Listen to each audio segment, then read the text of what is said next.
Thank you, Lascan Corla. Minister, I want to ask you, in light of the recent European Commission's Regional Competitiveness Index report, where the Northern and Western region was ranked 218th out of 234 in terms of infrastructure. Minister, I want to ask, will you commit to improving the Northern and Western region's transport infrastructure ranking? And if so, how do you intend to do it? I absolutely assure the Deputy that this Government is committed to improving transport infrastructure across the country, but most especially, I would argue, in the Northern and Western region, and that commitment is evidenced by actual delivery of projects on the ground.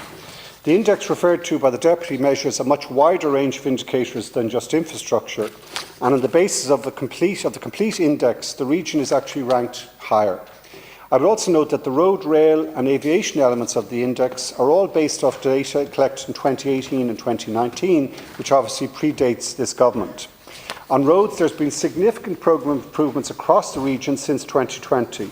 Since 2021, 4 signature schemes have opened to the public: the N4 Clooney to Castle Baldwin, the N5 Westport to Turlock, the N59 Moycullen Bypass, the final phase of the N56 Dunglow to Glentees. In addition to those schemes, construction is underway on the N5 Balladreen to Scramogue, while the Donegal 10T road scheme has reached preliminary business case stage. I met actually with some councillors from the region last week to confirm our commitment on these projects. There are a wide range of other schemes across the region at earlier stages of planning and design. I would also note that road accessibility metric used in the index predates the rollout of Connecting Ireland, which is supporting new and enhanced public bus services on the road network across the region. On rail, the last number of years has seen continued investment in the existing rail network in the region, as well as timetable improvements introduced for the region in the years since the data was collected for the index, including most recently in the new timetable introduced in December. Obviously, more significantly, this Government launched the All-Ireland Strategic Rail Review, which we've just been discussing, and which has proposals for better rail connectivity in the region, and I look forward to bringing the review to Government, as I said, shortly. On aviation, my Department's Regional Airports Programme 21 to 2025, both through direct capital investment and operational supports to Donegal and Ireland West airports, and via public service obligation air services between Donegal and Dublin. Under the Regional Airports Programme since 2014, almost 9.44 million has gone to Donegal Airport and over 39.42 million for Ireland West Airport. These are only some of the various different projects, but absolutely, I believe our national planning framework is correct. We need better balanced regional development, particularly to the north and west. Thanks, Minister. Deputy Harkin. Minister, and you say the Government is committed, and one of the projects you mentioned was the N4. When I was chairperson of the Council for the West back in 1996, Minister, that was promised. If you go back to the NDP in 2000, you see all of these projects promised. If you go back to the NDP 2007 to 2013, all of these projects were all promised. And what am I talking about? I'm talking about the completion of the N17 from Charlestown to Sligo. I'm talking about, you mentioned the Donegal 10T projects. They're still not up and running, despite the fact that they're in a national development plan from 2000.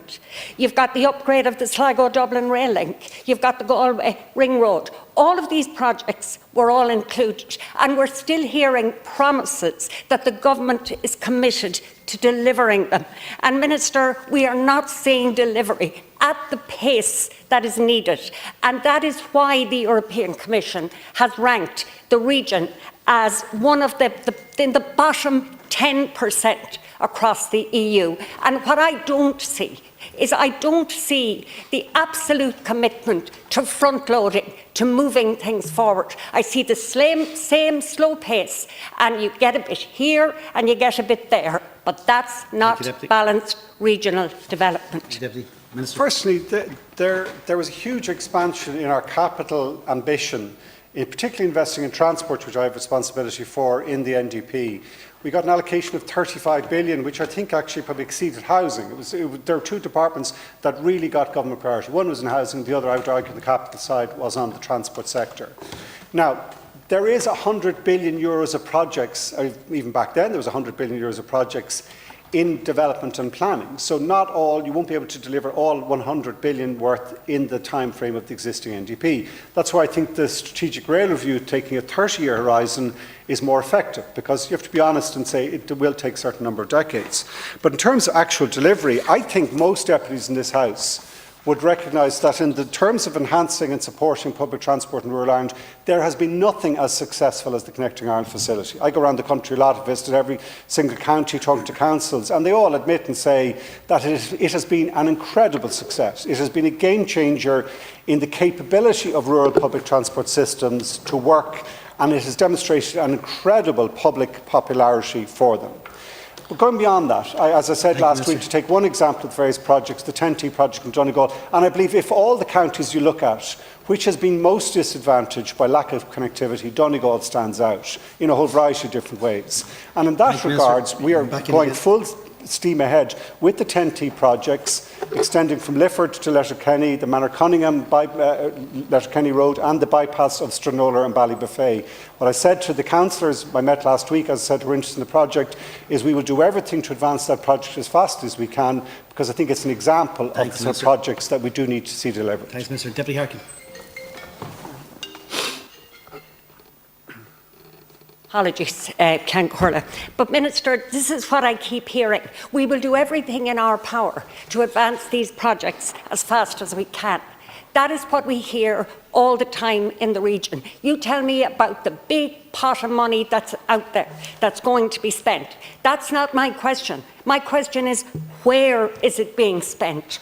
Where is it being delivered? And I agree with you on the rural transport issue. I absolutely agree about Connecting Ireland. But I'm talking about the big infrastructure projects. And what I want to hear is that front-loading will occur for a region that over the past 20, 25 years has been lagging further and further behind when it comes to infrastructure. The European Commission told us we're in the bottom 10%, and there's some very poor regions across Europe. We're not comparing here with regions in Ireland. We're comparing with regions all across Europe. Any government should be ashamed of that fact when we talk about this being one of the richest countries in Europe. I want to see action, not more promises. Minister, to conclude. Well, can I give you one example? Because you talk about big projects. The Ballardreen to Scramogue Road is not by actual nature in the sense of it. It's a single carriageway, about 35 kilometres on memory. But it's costing the guts of £500 million, and actually pretty much a doubling of what the previous contract had been, which unfortunately wasn't able to be concluded because the contractor went out of business. But if you're looking for government commitment to this region, or an example of that, that was a huge investment, huge budget ask.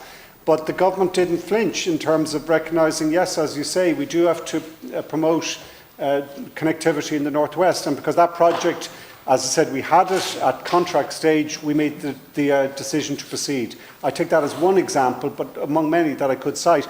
And I think the real test will come, as I said, now in the coming months. Who agrees with the Western Rail Corridor and this revival of rail freight as one example of a further investment in the northwest that we need to make?